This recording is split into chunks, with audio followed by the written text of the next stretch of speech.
Hello, welcome back. Today we've got another £500 worth of £2 coins we're going to have a hunt through. Apologies, I've just realised I didn't hit record on my face camera video, so majority of that video you didn't see me, but here's my lovely One of Christmas's Q jumper, if you see one already there.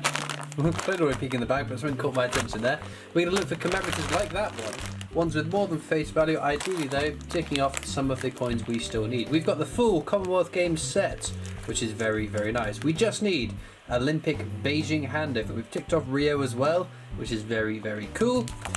We then have a space for the 2021 Britannia if, when, should it go into circulation, which we've been talking about for a very, very long time, and I think we're about to finish another book before it actually goes into circulation, so who knows. Maybe we'll get this done before the new year as well.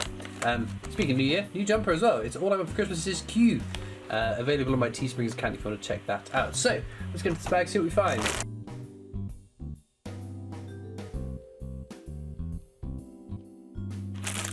Okay then, let's get into the bag and show you what we're after. So that is technologies. I know that some years the technologies mintage is lower than others. They're just overall not low enough that I think they're worth keeping. So we want something ideally commemorative like this.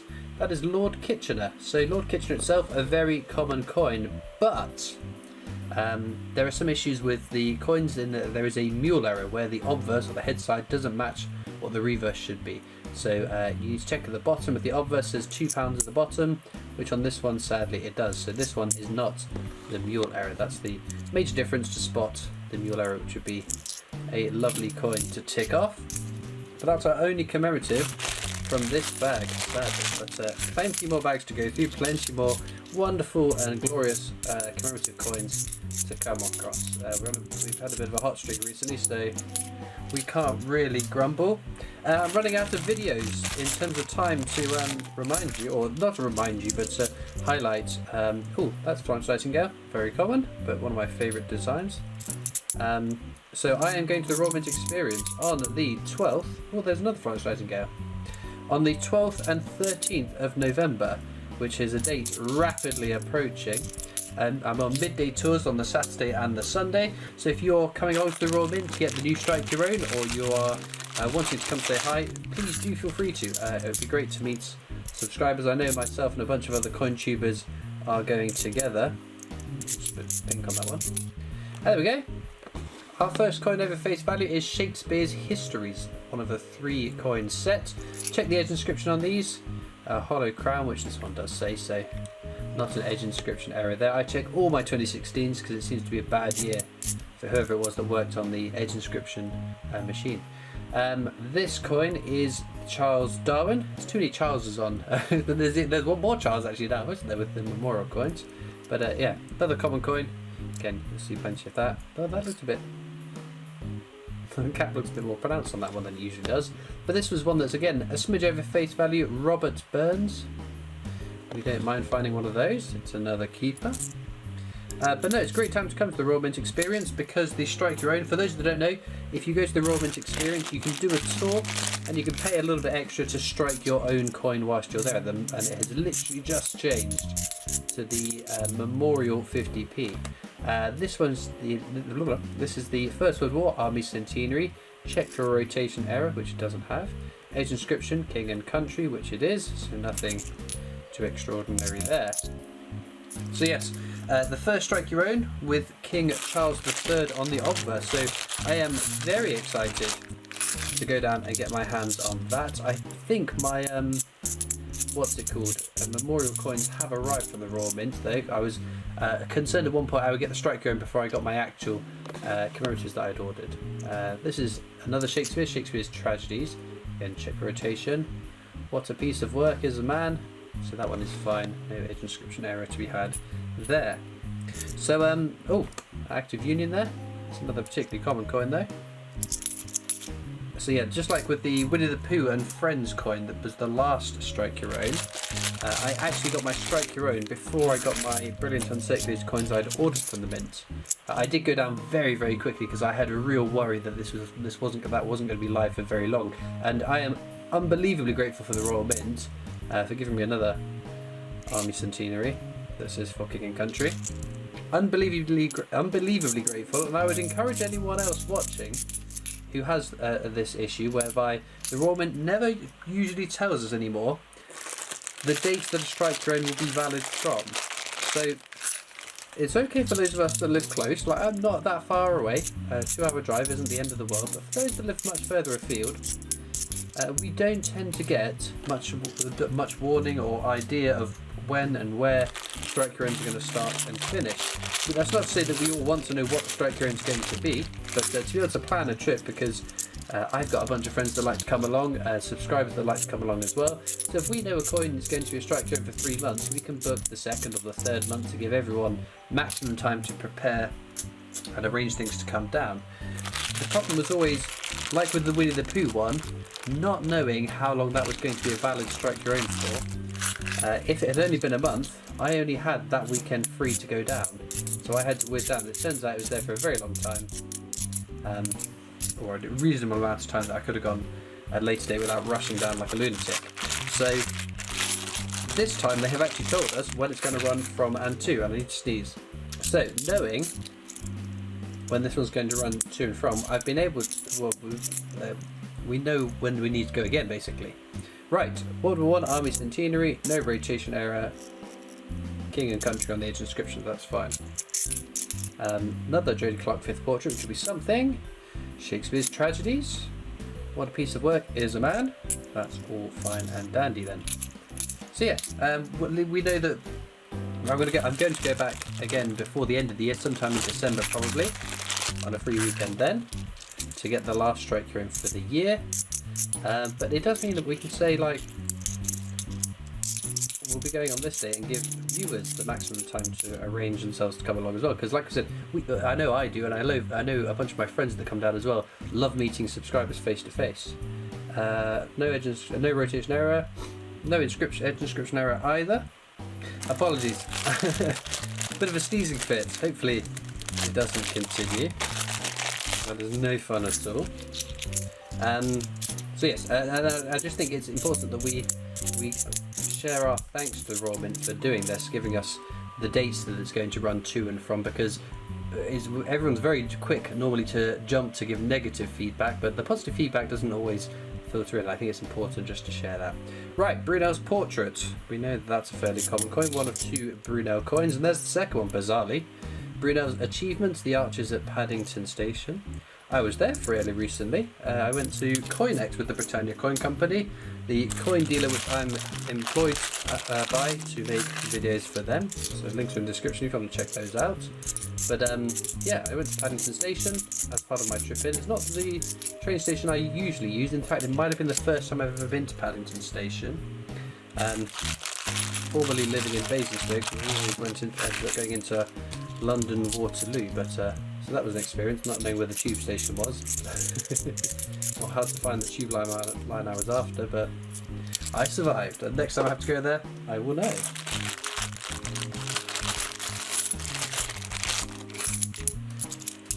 But no, with the news that the strike drone is going to run, our 3rd and final Shakespeare £2 coin. We've completed the set in a video, which is becoming more and more common. I'm finding many more Shakespeare comedies than previously I used to.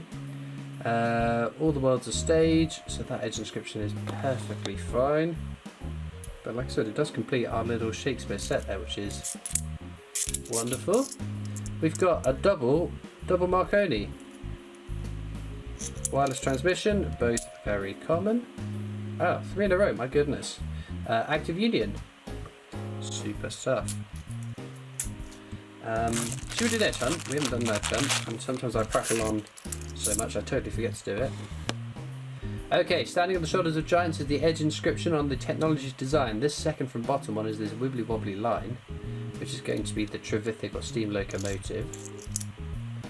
There we go. Common coin. The one below that, I think I saw the word cup, which would be Rugby World Cup. There we go. 2 in an edge hunt. My goodness, let's just check the other ones. So shoulders, giants, shoulders, standing, of giants, standing, giants, okay. Just in case. No. That is all fine and dandy as it should be. Sometimes we do get a bit of a curse of the edge hunt. We don't tend to find stuff, which is always a bit demoralising. That's a bit gross. Oh, that's beautiful. Another Shakespeare comedies. Check the edge inscription. Stage. That is fine. Nothing too exciting there. Of course, at the end of the hunt, I will check for edge and for rotations as well. So hold a £2 coin like this. £2 at the top, date to the bottom. That is the way the queen should be facing. But some of them, especially prevalent on those 2015s, the rotation errors. I found my fair share of them, and in terms of their value, they do have a fair bit of value, depending on the severity of the rotation. And commemorators are quite popular coins if they got rotation errors too. That might have been the Charles Dickens that we spotted through the bag of bags, so it's okay because it's a common coin. Move these down a little bit. We are on the home stretch. Some nice finds, to be fair. Nice finds. Not the Beijing handover that we're waiting for, but we've had unbelievable luck, and that itself is a very nice coin. London Underground Train. One of 2 coins for the London Underground. Very, very nice. Over face value. Don't find too many of those. Unlike this one, we find plenty of those. Right, no rotation. And country. No edge inscription, so that goes with the other ones which I can't spot. There they are. They are quickly becoming the most common coins that I find. It's all a bit bonkers with those, but there we go. That looks like something. It's Jodie Clark's 5th portrait, which again will be something commemorative. Or it could have been a... Oh no, Britannia has the date in the obverse, doesn't it? It is another Shakespeare's Tragedies. What a piece of work is a man. So yeah, it looks like the colour looks a bit off on it though. It looks a bit yellowy. It's just dirtier as reacted to something. But our 3rd Shakespeare Tragedies, which is interesting. Bruno's Achievements, Archers at Paddington Station. And another Jodie Clark 5th portrait. Shakespeare's Histories. Hollow Crown. No edge inscription error. That's fine. But no, my counters tracking the Shakespeares is all a bit out of whack at the moment. I'm sure if I did 1,000 hunts, it would all even out so that the most common one was the most numerous and the least common would be the least numerous. But in a small sample, my hunts have been outliers as of recent. It could also be that the Shakespeare's comedies was just the last one to be circulated, so now they are more common, more histories and tragedies have been taken out of circulation. So there's another one. Oh, there we go. Another one to throw off my scorekeeping. All the words are stage. Very nice, because it looks like an absolutely pristine quality. So that is a freshly circulated coin, rather than say this one, which is all a bit dull and a bit banged up, which has been in circulation for some time. Okay, penultimate bag. We do another edge hunt. We found a couple in the last one, so why not treat ourselves to it? Okay. We've got shoulders standing, shoulders, giant shoulders. What's that? Oh, shoulders. The shoulders standing, giant standing. Oh dear. Oh dear, oh dear, oh dear. Nada, nil, kaput. Well, it does find ourselves onto the last bag of the hunt. As ever, links in the description to my social media channels, also the Britannia Coin Company, like I mentioned. I work for them as my day job, please do check them out. Trivithick, Steam Locomotive. Of course, links to the Teesprings as well. If you'd like to get your hands on some Christmas, all I want for Christmas is Q jumpers, feel free to. Another Shakespeare's Histories. Crown, so no edge inscription error, and does level the playing field with the histories versus tragedies. So that is all the coins hunted through. I'm going to check the coins off the side for any rotations, double die versus other interesting curios like that, and the commemoratives for rotations and edge inscriptions too. Apologies, I've just realised I didn't hit record on my face camera video, so majority of that video you didn't see me, but here's my lovely All of Christmas's Q jumper if you were interested in seeing that. But no edge inscriptions or rotation errors, nothing new for the book sadly. In terms of our star finds, I would pick one of these 3, but as ever, let me know in the comments what's your favourite coin from today's hunt, and all it leads me to do is thank you so much for watching. I hope you've enjoyed, and I'll see you next time for more coins. Bye!